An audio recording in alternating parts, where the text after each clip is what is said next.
since you guys have started in October 2023, have you guys become profitable yet? Salam, guys, and welcome to episode 65 of the Thoughtful Banter podcast. I'm your host, Mahdi, with my co-host, Hussein. Yes, sir. And today we have with us a special episode. We have the two founders of Arc of the Universe. Asia, how about you start? Introduce yourself. Yes. So my name is Asia. I am 19 years old, and I am one of the co-founders of Arc of the Universe. Also the camera woman behind the scenes Of Thoughtful for Banter. There we go. And Sajjad. My name is Sajjad Hashim. I am co-founder of Arc of the Universe and social media manager. And I am 16 years old. And you guys are on the podcast today. Yep. Yes. Welcome. So, if you guys don't know, basically, Asia is my little sister, and Sajjad I've known for his entire life. He's not related, but basically a close family friend. I just kind of want to dive into you guys have tried to start many businesses in the past, kind of like us. Thoughtful Banter has probably been the most consistent business pursuit that we've ever, pursued together, and probably the most concrete and solid one as well. But before that, they laid like hundreds of companies and even like potential ideas and stuff in Thoughtful Banter's wake, right? So basically, tell me about like the process of getting here, meaning how many companies do you guys start, what made you guys choose clothing specifically? So that's kind of a two-part question. Specifically with the evolution of Arc of the Universe, there were like multiple versions of it. I'd say there were like two solid versions before we got to actually establish Arc of the Universe. First one was also a clothing brand, Lemon. I remember that. It was Cheeks. Cheeks. It was really not good. And then the second one was Echelon. Echelon. It was a little bit better. The idea was more developed, but still was pretty Cheeks. Arc of the Universe was the third rendition of that. Before that, I wouldn't really say that I had any other business ideas, We would just kind of do like side hustle jobs. I'd be like mowing lawns and raking yards and stuff. So. Lemonade stand type. Yeah. Lemon was more so like, creativity, let's make clothes. We thought it was cool. And then later on, we wanted to focus on trying to have an impact with Muslim youth. And we felt like clothing has had a great impact on Black culture and other cultures around. So we felt like bringing that into Islam and then adding streetwear as a spin-off of it would allow us to bring a strong message to people and then also wear nice clothes.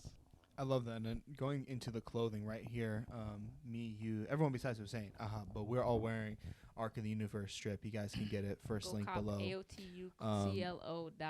This is actually like the first rendition. I was gonna say, I'll see if you could show them your shirt. Yeah, I'm maybe. wearing I don't know if you can see. I'm wearing the prototype of one of the first T-shirts we made for this collection that we have going on right now, 697, and it's actually not a bad design, but I don't know, maybe you'll see in the future. I know, I love that design. It gives me very Final Fantasy vibes. It's like so abstract, but it's also very pretty. Yeah. And like wearing your clothing, right? Like like Hussein was saying, we've known you guys forever, and we've seen you guys working on this. You guys have been working on Arc of the Universe specifically for like at least 2 years now. And it's really beautiful because even from like back then, you guys were just like starting really small. And I knew you guys would make something because you guys were just working on it for such a long time. You kind of push past that point of like that initial dopamine spike when you start something new, just spending like over a year on just like finding like a manufacturer, right? Like you guys have put in so much time, I know, and just making sure that you're not using a sweatshop, right? And making sure you're using high quality clothing. I want to ask you guys about Arc of the Universe specifically. Like what's the theme, what's the concept behind it, and like how did all that start and how did it come into fruition? Kind of going off of what Sajjad was talking about earlier, with impacting the Muslim youth, I think Arc of the Universe was mainly born from that desire to like want to make an impact on our community. And for me, I was like just kind of figuring out that the world is not as nice as I thought it was. And so at that point, I was like, I really want to do something that can make a change and something that can like, I can create a legacy with it and it'll carry out even after I die, right? And so we kind of wanted to build around that, which is why we chose the name Arc of the Universe, because it already holds so much impact coming from the Martin Luther King quote, if you're not familiar. The moral arc of the universe is long, but surely it bends towards justice. And we feel like that's a really strong testament to not only like our mission, like with trying to impact the world at large, but our community mainly. But also in Islam, right? Islam says like, stand for justice, stand for truth, always, right? And so, we just thought it was a great connection, a great link between those two, and that's kind of the main idea of Arc of the Universe, to stand for truth and justice, and to inspire the youth to stand for truth and justice. Mm-hmm. Yeah. And Sajad, I want to hear from you. Like, what was it like designing the concept itself? Because you see, like, it's very well put together, right? You see, like, a lot of other Islamic streetwear brands. I know you've been making TikToks about this, right? Islamic streetwear brands are like, love Allah or only fear God, and like some plain big old font that's like free use, right? Your joint right here, it's like not even like obviously Muslim. You know what I'm saying? Even from the back, right? Like, it looks Islamical, right? But it's not just like, I'm Muslim, deen over dunya. The dunya is an illusion type beat. So tell me more about like the process behind the design. You gotta get that. I leave it in.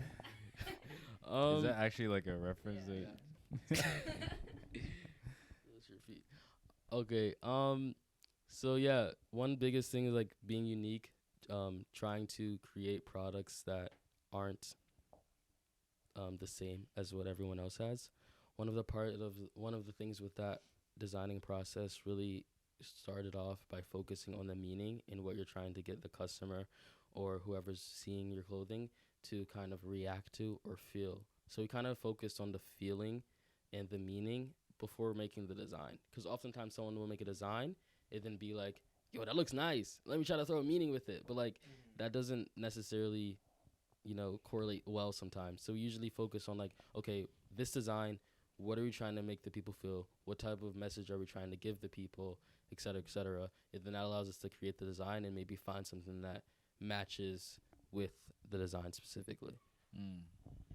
And like, did you run into, how did you even decide like what feeling I'm trying to have people feel? So for this first collection specifically, we wanted to have something that went well with the beginning of our clothing brand. So since we were first starting out, we wanted to kind of bring people on a journey with our collections, where it would be like one collection has a series of topics or series of Quran verses or whatever that talks about specific current events or whatever is happening, and then the next collection moves on and kind of like takes people through the journey, and people that are following the brand from the beginning are able to see this whole entire journey kind of spreading out over time. So yeah, that's I kind of dork out about this. I'm actually really proud of this collection because we put a lot of thought into it. There are like a lot of layers, so much so that it's kind of difficult to market because of the fact that there are so many layers to it. So like, yeah, what Sajad was saying, it's not only our collection 697 is not only kind of like just inspire people towards truth and justice. That's like the overarching theme of our clothing brand. But with this collection, we want this to be like the catalyst for the journey that each person goes on in their spirituality and journey towards Allah, and the journey that our brand is taking. And I think that is really cool. Like, it is dope. And what is, can you tell us what 697 is? I just want to say, like, I've had like at least 4 different people say 697. 69, like, look, like it is very like distinct, really just pop out. So can you explain to us what that is? 697 is chapter 6, ayah 97 of the Quran. It's Surah Al-An'am, ayah 97. I don't have it directly off the top of my head. Oh no! Let's see. Come on. وهو الذي جعل لكم النجوم لتهتدوا بها في ظلمات البر والبحر قد فصلنا الآيات لقوم يعلمون. And it is he who placed for you the stars that you may be guided by them through the darkness of the land and sea. We have detailed the signs for a people who know. So I see how it is like with the theme, right? Like arc, for me, when I always thought Arc of the Universe, I always thought like Noah's Ark. I didn't understand like the Martin Luther King thing of like the general arc. Like, what kind of arc is that? Moral A arc. moral arc, yeah. That's like, I was thinking like literally like an arc, but I think like both kind of work out. That's fire. That's fire. Fun fact. Well, basically the number 6. So we went to a conference last year in December, I believe, the CIRA conference, and one of these scholars spoke to us, and he was like, "Oh yeah, what's 697?" And apparently, it has some like meaning in Pakistani culture, and we didn't know this at all. So he thought like I don't remember the meaning, but he thought like we were like trying to like get off of this meaning, and we were like, "Oh no, no, no!" It was like a political thing, like a. It was some spiritual cultural thing. I'm not sure. You say you want to. The goal of this. I mean, obviously, there's layers to this. The goal of this project is to ultimately inspire youth, specifically, to stand up for truth and justice. How do you think creating clothing does that? Because for some people, it's not like a super direct link, right? Art in general, for a lot of people, it's not like a super direct link to how does this actually change practical outcomes. Right. So kind of explain that for me if you can. So I think that the approach that we took with this collection is we are kind of pushing more towards like just general self-improvement rather than like, hey, push for truth and justice, because that's a little vague, right? And so the whole idea of pushing for truth and justice we have written in our mission statement is that the way we are doing that is by making sure that we are doing our best to share the practices of Islam and inspiring people to pursue those practices and better their character in that way. And that in and of itself is people pushing for justice. Well, And even the product and I'd itself, also though, imagine like in your business practices themselves, Yeah. you're kind of embodying this kind of we're also idea, right? we're also really, when designing our products, we made sure, and coming up with the business plan, we made sure that we wanted to make everything sustainable, 100% sustainable, and only organic cotton, nothing that would harm the environment. And we worked really, really hard to find a manufacturer that was ethical in their practices, not using like 10-year-olds. I'm with the sweatshops, but continue. God help you. Continue, Please. Paying their workers well. The facilities were clean, and this this was like the second longest thing that took for us to actually like get off the ground. Right? Yeah. So because I think that's so common, right? You see like everyone nowadays, their mom is starting a clothing brand, and they're just there's like these YouTube tutorials like, bro, just start a brand like in 3 clicks, bro. I'm like, you basically can't start in 3 clicks, right? But like you don't know about how like where everything's coming from, who's making it. I remember you two were showing me, actually, correct me if I'm wrong, y'all were getting pictures from inside of these shops, right, to see if like what kind of people were working there, like the environment. Tell us more about that for our audience, because they don't know. Yeah, so I mainly work with manufacturers. So I always ask for, I either will call them directly and be like, yo, show me your whole factory, let me get a tour of this place, and like it'll be with the language barrier sometimes it's difficult, but we make it work. So what language are they speaking? So we use Pakistani manufacturers currently. We may be using other ones in the future. Currently we're using Pakistani manufacturers. Don't let them hear that.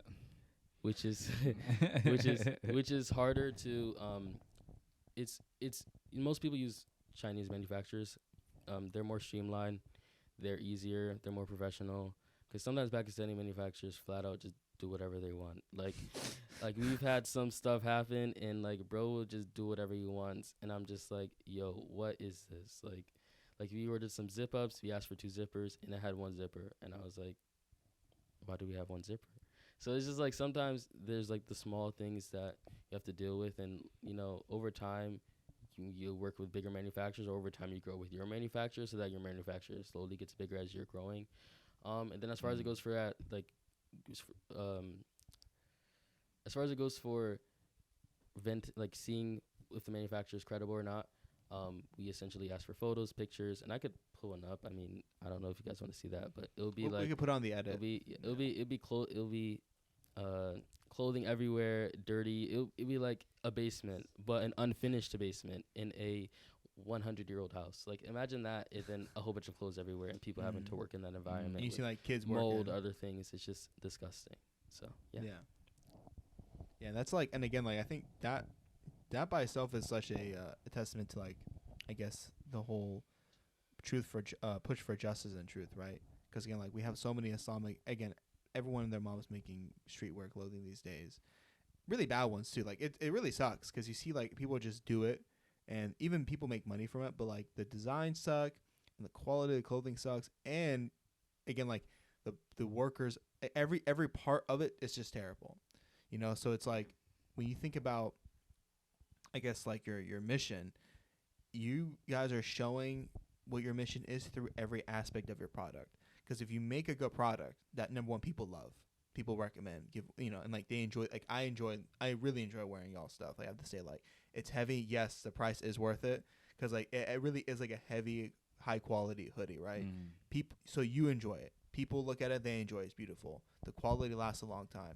And then someone, because you're actually charging a fair amount for it, someone making it actually got paid for it. So they also put more effort into it as well. Like every aspect of it is like benefiting everything else around it. I just think that's really fire. Yeah, actually, I did notice that it came full circle like that. So I actually appreciate that perspective. Kind of going back to your question though, I don't know if we fully answered it, but yeah, I guess kind of pushing against the practical side of, oh, you know, how is this practically? How are you practically making sure that your customers are, you know, bettering their character? Well, not even necessarily practically, but like how are you sure that you're actually inspiring? Right. Well, you can't be, right? It's inspiration. First of all, it's a fleeting emotion, right? It can come very easily. It can go very easily. So you can't be sure that you're inspiring people, especially at this early stage that we're at. We're actually trying to make it so that our content and the things that we're putting out there is more inspirational. We're trying to add a little bit more personality to our brand. And so, yeah, I mean, I agree. I don't think that it is measurable per se, except for when somebody comes, hey, I think you guys are really inspirational. Yeah. I love your message. I love what you're doing. And we've gotten that a few times, you know, vending in person and stuff. We've gotten that. So, I mean, we're just kind of throwing caution to the wind, trusting Allah, and we have our intentions Putting your best foot straight. forward. I mean, yeah. Exactly, I mean, we have a similar like setup with thoughtful banter, right? Like I think our goal, a lot of our goal is to get people to think or view specific topics, personalities, ideas differently than they have, specifically that pertain to like Muslims that than they have before, prior to listening to us. And again, you can't really measure that. It is true, you can't really measure that kind of impact, except in those moments where you're like, oh, hey, you know, I really listened to this one. It really changed my perspective. And I hate that. Yeah. For everyone listening, Bro, please don't ever come up to me and say you like the please don't podcast. compliment the podcast. Well, especially like never compliment me. I prefer you roast it. I prefer you roast it. If you like the podcast, just make dua for us. Inshallah. I actually, but if you want to say something, I was gonna say, like, I feel like y'all are way too hard on yourselves, because you actually are like what y'all just made a drop for just Palestine. What were you saying, Sajad? So going off of what Asi was talking about with, I guess, knowing if you're actually impacting people or not, I feel like one thing that we also try to think about is, like, again, going back to having unique designs. You know, a lot of people, at least from what we can measure from, will be like, yo, I get so many compliments from wearing this hoodie, or, you know, it's so comfortable, or I always think of the Quran verse that it refers to whenever I'm wearing it. So it does, like, get to them slowly.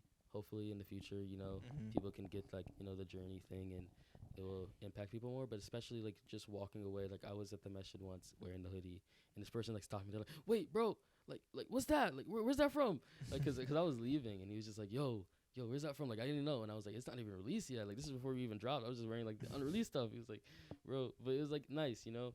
And, you know, he followed, and he ended up buying, actually. So, you know, you never know. I was actually at a line at like some random Ramadan iftar joint, and some guy was like, you got one of them? I was like, what is this talking about? I did not even know this kid, and he was just like, you wearing the hoodies, Ark of the Universe. And I was like, oh my god. And he was like, yeah, man, that joint's fire. I was thinking about getting one of them. Is it, you know, it was pretty expensive. Is it worth it? I was like, yeah, you should get it. So yeah, definitely having like people around, like, at least in our, like, in their DC area.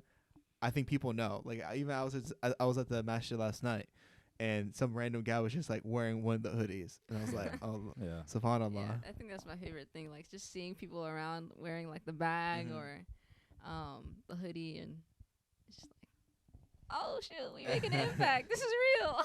Yeah.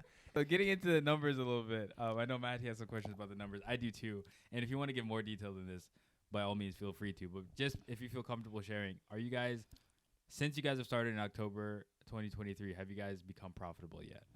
Alhamdulillah, now we are profitable. Since as of when? As of February. Okay. Uh-huh. So very recent, basically. Yeah, pretty recently we officially became profitable. We actually did a fundraiser. We did 2 fundraisers, I believe, and we basically invited a whole bunch of family and friends to give us money Before the launch. Before the launch. before the launch, Yeah, before the launch of the brand, to help us have some startup capital, and then that allowed us to officially start the clothing brand. You were asking how many Where do you want to be at in sales by the end of this year? by the end of this year. So What do you think currently, is possible? currently million dollars? Roughly, what are you guys averaging, like, monthly, including, like, Expenses. And no. I'm not saying including expenses, including, like, your vending stuff that you do. Because you guys don't do all that every month, for example. Yeah. But you guys, like, if you average that out, what does that look like monthly? It's looking at probably around 1 to 2 grand monthly. So how many sales is that? Yeah, 20? 13 to 20. It depends on like what products people are Yeah, ordering. yeah, Some of people will course. like order a whole bunch of products all at once. So yeah, 15 to 15 to 20? Yeah. Okay. That's good. that's pretty good. Yeah, So so- 1,000 for 20. Man, if y'all just got some extra funding for like pushing ads. Yeah, I was going to say, and, like, Yeah. how much have you guys spent on, like, ad spend on marketing and stuff like that? Not even like we spent like maybe. Okay, I was gonna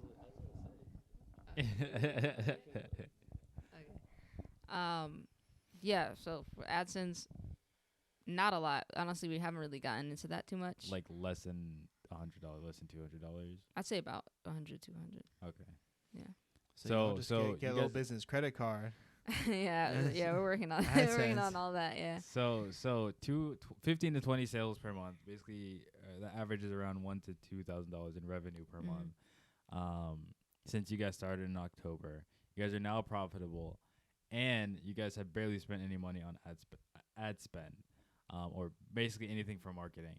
So a lot of this has been organic, Right. which Mhm. means there's a lot of room for growth. Yeah. That's a great sign. Inshallah. Yeah. I mean, it's been like person to person selling. you Yeah, know, yeah. That's Basically. amazing. We've been based like mainly prioritizing like in-person sales because we Mhm. realize that that's like very lucrative, Mhm. and that's a lot more guaranteed as well. Less overhead too, right? Yeah, and it's yeah. just and it's also like if someone's not willing to buy your product in person, why market it? So it's a good test. I love how you guys. I just gotta say, I love how you guys built up the brand. It seems like you guys really took the approach of like slow but steady. Like you're building like a really great foundation up. You know, like you guys weren't in a rush to Yeah. just drop some crap. Honestly, like it's really Or admirable. drop shipping or Yeah, something and like that- that. and that can Yeah. that can be a good thing and a bad thing, honestly, because you know sometimes you don't want to take 3 years or to start a brand. So it can be good to just go ahead and drop and then slowly, gradually become better, get your designs better, Mm. or you could just spend all of that time building down your fundamentals and then slowly building up your company, so that when you do initially do your first drop, the brand's not bad. Yeah, I mean, I think there is like a fine balance between like doing too much research and like what do they call it, like analysis paralysis, getting like Mhm. analysis paralysis, Yeah. and then just like jumping into stuff. I think I think if neither of them are optimal, but if one of those suboptimal options is better than the other, it's probably would just be jumping in, because then at least you get the, the Yeah, experience. that's what I was gonna comment on that. I don't know if you guys have experienced this in your own company endeavors, but I think for me and Sajad, we're kind of like a perfect balance because I'm very like, oh, we gotta plan ahead, we gotta plan. He's very much like, let's just jump into it and let's do it. And so sometimes I'll be like, oh, I gotta make this plan. Like we can't just like jump into it with no plan. It's like unorganized, it's messy. And then, but sometimes he'll like push me like, come on, we just gotta do it. And then other times he'll just be like, throwing all caution to the wind. I'm like, oh, whoa, slow down. So I don't know. I think it's a good balance, but I think we both kind of have the personalities to kind of work through That's that. good. So, yeah. Asia's shirt looks so beautiful. Again, like it literally looks like a cover from like Final Fantasy. Like it don't even look. It's not like on your nose Islamic. And I think that's the way to go about it, because like you're literally breaking like this is some Sheikh Trent stuff, right? You guys remember like we had Sheikh Trent on the podcast talking about like what it means like to be Muslim, like breaking out. Like we have like this back at home that's why y'all like way too humble. I'm saying like y'all breaking out of like we have this understanding of Islam that's just like the back at home motherland understanding that's really a cultural understanding, and what y'all are doing is you're like breaking out of that mold, taking like the spirit of Islam and putting it within a new mold, and that's like it's like a conceptual one.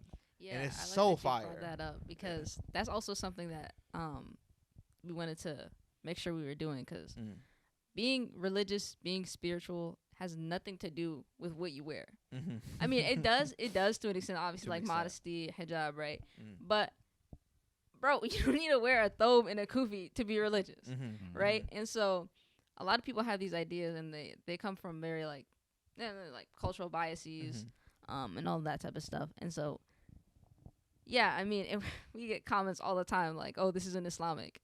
Like, but this is streetwear. It's not. This can't be Islamic. I saw on Like, TikTok. what do you mean? Yeah. It's like literally people are confused. They're like, this can't be.